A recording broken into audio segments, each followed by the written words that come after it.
Welcome back, Nick Lenz. This is Comic Corner, classic/non-classic. This is episode number 927, Doubleshot number 821.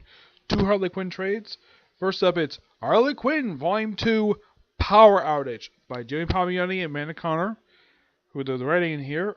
And the main artwork in here is done by Chad Hart and John Timms. We also have Marco Ferrera as the artist. The cover art in here is done by Amanda Connor and Paul Mortis. Paul Mortis is the colorist in here. This collects issues 9 to 13 of Harley Quinn Volume 2 plus Harley Quinn Futures in number 1 and Harley Quinn invades San Diego Comic-Con. Let's first look at these one-shots. Futures in, basically 5 years later, and you see on the cover. Yeah, Harley Quinn ends up on an island with the Joker. Though Joker had before too. It's a fake marriage, and it's an odd issue. And then, of course, she escapes the island. Of course, she beats the crap with the Joker. And yes, she does wear this outfit in this issue. And they frequently try to kill each other through the whole entire issue. San Diego Comic-Con, of course, this was released at the same time when San Diego Comic-Con was going on. So, why the heck not? And just Harley Quinn go to Comic-Con. And she just gets her comics. Doesn't see getting autographs I can think of. And she goes to a room full of Jokers. And it's implied that she may have had sex with him. Because it's a bunch of guys and she's a smoking hot woman. And what did she do? She kissed them all. Every single one of them. Yes, kissed every single guy. How? The red lipstick around their faces. Yep. As in the case of these issues, well, we have a three-parter involving Harley Quinn meeting Power Girl. Well, but before it gets to Power Girl, first we get introduced to her love interest, Mason, who's actually the son of one of her tenants. Yeah, and here's kind of I thought was really weird. Yeah, because well, this is basically this guy's mother, and she's a beautiful woman. And he's in prison for accidentally killing the mayor's son-in-law.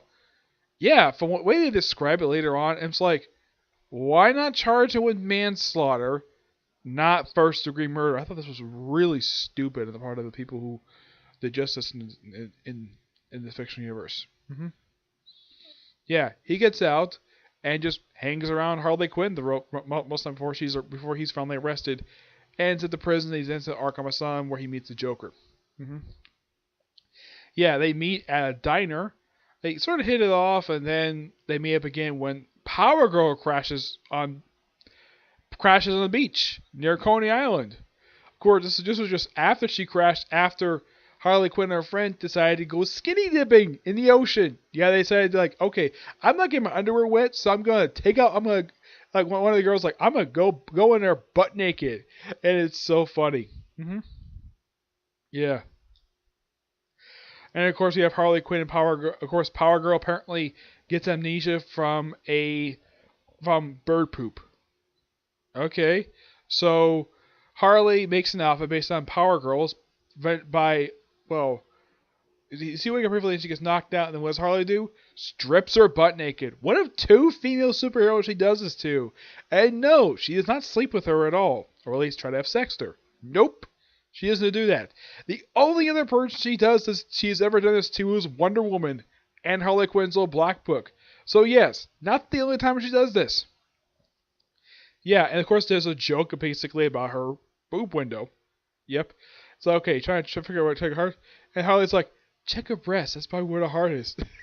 And that's when she wakes up and crushes the stethoscope. That was so funny. And then she puts on this outfit after they based it on hers. Yeah, first takes off her boots and gloves, and then she takes off the outfit by unzipping the back of the suit and eventually stripping her butt naked. There's even a brief panel, luckily of Harley Quinn standing in front of her, and she's butt naked. But this is a fun little storyline, heck.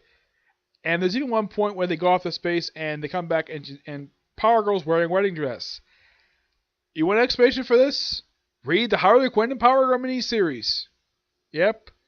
I'm mentioning I might get my hands on that book. Of course, that book just simply explains this one panel. Yes, a 6-issue miniseries explains one panel. Of course, miniseries takes place over the course of 2 weeks. Yep. But this, of course, has really given this book a 9.5 out of 10. I thoroughly enjoyed it. That's the thing when it comes to Harley Quinn, when it comes on the Joe Palmiotti Connor. It's fun. Really fun. Frank Terry and Sam Humphries continues the fun, which I do praise them both for doing that. Next up is Volume 3, Kiss Kiss Bang Stab. Yeah, I know it's a play on the title, Kiss Kiss Bang Bang, which is a movie title, movie starring Robert Downey Jr. and directed by Shane Black. Yep, the same guy who directed Iron Man 3 and The Predator. Though I've heard he also is going to direct a remake of Doc Savage with The Rock as Doc Savage, which that's going to be interesting. This book contains issues 14 to 16 of Harley Quinn Volume 2, the annual, the holiday special, and the Valentine's Day special. Let's talk about these one-shots. Well, we got the annual, which is basically the Stink special. Yes, the scratch and sniff.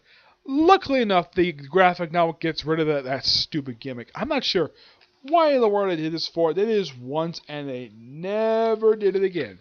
Nope. Now, this book has got multiple artists on it. Yeah, this one annual. It's got like a boatload of artists. The main artist is John Timms. These are the artists. You have Stefan Sajic, who is known for doing the Sunstone graphic novels. I have read them. They're actually not that bad, but it's mostly about lesbian bondage. That's what those graphic novels are about. We also have Joe Kutis, Kelly Jones, awesome artist he is, and Ben Codwell. Like, before I found out this guy was doing the artwork, I mean, I can tell it's easily his. Yep. How? The artwork. And the whole point of the annual is just Harley Quinn breaking out Poison Ivy out of Arkham Asylum. Yep, that's the whole point of it. But go with multiple artists, and it's really, I kind of wish one of these artists would stick out as maybe like one of the artists of the book. That might be interesting. Or maybe one of the other books, like the artist, the one that did Sunstone. This is fantastic artwork. Like, I don't know why DC can't just hire this person to do regular artwork, because this artwork is so good. Yeah, I know Kelly Jones still gets occasional work from DC, but this is by far the only book I can think of. Therefore, of course, they have this little flash sequence of her running into Swamp Thing of all people. Another set of artwork she runs as a Batman and the Joker. Here's Harley Quinn under Kelly Jones artwork. Yeah, I know it's Kelly Jones because of the style, and of course there's a bit of black in the face, make it a bit darker. Yeah, that's how I know it's Kelly Jones artwork, but yeah, it's really, really good. Fantastic one-shot. Oh, and also when Harley meets up with Poison Ivy, what's the first thing Harley does when he meets up with her? She makes out with her. Yep. Because Harley Quinn's bisexual. Yeah, her, Ivy, and Catwoman are all bisexual, which is interesting to say the least. Then we have the holiday special, which is basically Harley Quinn celebrating the Christmas holiday. That's really the whole thing of this. It's really fun. Fun little side story, but it's really good. Yep. Yeah, there's multiple different stories in this one, but it's really good. The other one's basically the main issues themselves. As for the Valentine's Day special, which is basically here in the cover, it's just Harley Quinn, who has her friend Big Tony, steals some money from a crook, $100 million for, get this, a date with Bruce Wayne. And yes, I've seen this in one TV show, Monk, where they have basically known bachelors where they basically auction themselves for a date. Yeah, and Harley paid $100 million to have a wild night with Bruce Wayne.